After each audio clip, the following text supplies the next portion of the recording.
I wanted to take another look at Job 19:25, which says, "As for me, I know that my Redeemer lives, and at the last he will take his stand upon the earth."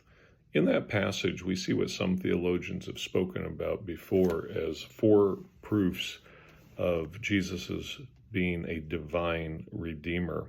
See, in that verse, Job speaks of Jesus being a personal Savior. He speaks of my Redeemer. Job knew without a shadow of a doubt that God was his personal Savior.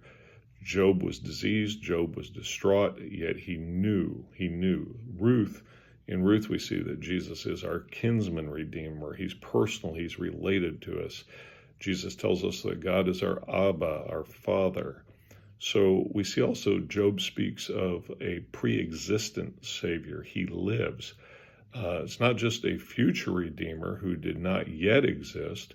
If Jesus was only a human, then his coming would be 2,000 years after the writing of the book of Job. This Messiah was one that Job had communion with, we see in chapters 1 and 2 of Job.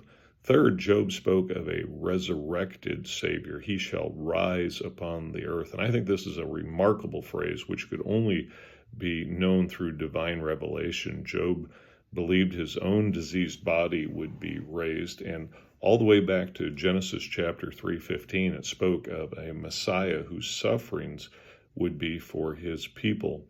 And in the fourth promise that we see here of this is that Jesus is a long-awaited Savior at last.